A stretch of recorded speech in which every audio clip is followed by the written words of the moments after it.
បាទសួស្តីធីមណត់ជួយយើងទាំងអស់គ្នាបាទនេះខ្ញុំប្រាប់ដំណឹងដល់ធីមយើងមួយបាទបងខ្ញុំក៏ត្រូវការលុបផ្ទះជាបន្តអញ្ចឹងណាត្រូវការលុបផ្ទះជាបន្តបាទសម្រាប់បងប្អូនយើងចង់បានផ្ទះជាប់មាត់ផ្លូវបាទនេះចាប់ផ្លូវតែម្ដងបាទចាប់ផ្លូវក៏តម្លៃប៉ុន្មានគឺខ្ញុំទៅសួរគាត់ឲ្យច្បាស់សិនបាទសួរគាត់ច្បាស់លាស់អញ្ចឹងណាថាគាត់លុបតម្លៃប៉ុន្មានបាទហ្នឹងបើបងប្អូនយើងដឹងបងប្អូនយើងចង់បានអាចតំណាក់តំណងតាមលេខទូរស័ព្ទខ្ញុំផ្ទាល់តែម្ដងបាទ086 797 296ឬក៏តាក់ទងតាមលេខទូរស័ព្ទគាត់ក៏បានដែរធីមយើងបាទតោះយើងទៅជួបគាត់សិនទៅសំណេះសំណាលមួយគាត់សិនអញ្ចឹងណាបងប្អូនយើងបាទខ្ញុំគាត់ដាក់លក់បាទព្រោះគាត់ត្រូវការលុយជាបន្តដើម្បីបង្ការអញ្ចឹងបងប្អូនយើងបាទបង្ការរត់តែយើងទៅសួរគាត់ទាំងអស់គ្នាបាទនេះបាទផ្ទះគាត់បាទទីធ្លាគឺធំល្អធីមយើងបាទធំល្អ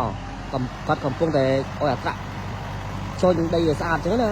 នេះបាទចាប់មាត់ផ្លូវតែម្ដងបាទចេញពីផ្លូវជាតិលេខ5ប្រហែលចូល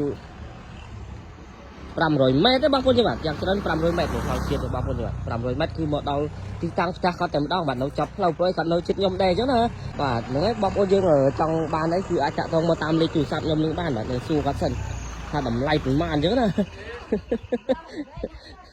គឺស្អាតបាទស្អាតចាប់មកផ្លូវឲ្យទីធ្លាគឺស្អាតមែនតើបងប្អូនបាទនេះចាចាំនំធីមយើងទៅមើលខាងក្នុងអញ្ចឹងណាបងផ្ទះនេះបងលក់ទៅអីបងនិយាយថាត្រូវការលក់ផ្ទះមិនតន់ចង់ឡើងទៅមើលខាងលើបន្តិចក៏មានបងប្អូនយើងគាត់ចាប់អារម្មណ៍អីគឺគាត់ចង់ឃើញចង់មើលចង់អត់មកយកសមមកបាទឡើងមិនស្រួយនេះទៅបានទៅអត់ដល់ចូលក្នុងអូអត់បានចូលក្នុងគាត់ចង់មើលខាងក្នុងអញ្ចឹងណាបាទសោបចាក់ចេញវាយើងច្រេះវាយើងទៅក្រាស់សោអូផ្ទះគាត់នៅថ្មីល្អបាទឡើងលើទេបាទ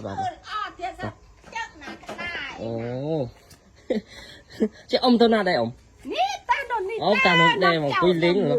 បាទទីធ្លាគឺធំបាទប្រវែងប៉ុន្មានបងទីធ្លាជុំវិញផ្ទះនេះណាបងអាខាងនេះ73នេះបង្គន់ក៏មានដែរបងប្អូនអាខាងនេះ53គឺយើងខាងនេះអូបដ ாய் ហ៎ទៅទឹងហ៎យើងបដ ாய்កលេចទៅកើតបាទកលេច53បាទហើយទៅទឹង30ទៅទឹងនេះ30ដូច30នេះ30ប្រមាណនេះបាទទៅទឹងទៅជើងទៅត្បូងនេះ30ជាង30ជាង37ប្រមាណ37ហើយបដ ாய்ខាងនេះ37អូបាទអានេះវាចោលយើងបាទនេះផ្ទះរបស់គាត់បាទនេះនៅថ្មីស្រឡាំងតែម្ដងបាទបើបងប្អូនយើងចាប់អារម្មណ៍គឺអាចខមមិនខាងក្រោមបានបាទនេះ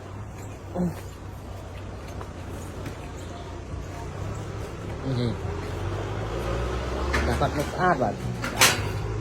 អូអាប្រាក់ទៅវិញហ៎បងអូនៅចាប់មាត់អូតែម្ដងបាទខាងក្រោយផ្ទះគឺអូបងប្អូនអូក្រោយផ្ទះអូខេផ្សារគឺមានទឹកបោកបូតែម្ដងបាទបងប្អូនចង់បិទចាំត្រីចាំអីក៏បានដែរបងប្អូនបាទនេះក្រោយផ្ទះគឺអូតាមព្រៃព្រឹក្សាអញ្ចឹងណាតែនៅចាប់ផ្លូវបាទចាប់ផ្លូវយើងហ្នឹងផ្លូវកស៊ូបាទចេញពីផ្លូវជាតិប្រហែល100 ម៉ែត្រទេបងរៀកដល់1 គីឡូទេបាទជិតដែរបាទស្អាតនេះផ្ទះរបស់គាត់ហើយយើងសួរតម្លៃគ្រួសិនហើយបងចង់លក់តម្លៃប្រហែលទេបងចង់ដាក់40តចរចាអញ្ចឹងណាអូ40ចរចាគ្នាបានបាទបងប្អូនយើងចាប់អារម្មណ៍អីគឺអាចcomment ឬក៏តាក់ទងតាមលេខទូរស័ព្ទខ្ញុំ086 797 296បាទតែក៏ស្អាតបាទអង្គុយមើលទេសភាពមកស្អាតតែម្ដងណាចាប់មាត់ផ្លូវមាត់ផ្លូវបងប្អូនបាទនេះផ្ទះគាត់នៅចាប់ផ្ទះខ្ញុំដែរទេបាទចម្ងាយពីគ្នាប្រហែលជាបាទកន្លះគីឡូគឺមកដល់ផ្ទះគាត់ផ្ទះខ្ញុំតែម្ដងបាទធីមយើងចង់ទិញផ្ទះលំហែមកនៅនេះក៏បានដែរបានដាក់លត់ជូរដកមេមួយគ្នាអញ្ចឹងណាចាំមិនដឹងសិនអរគុណច្រើនបងប្អូនចាំបាទបាយ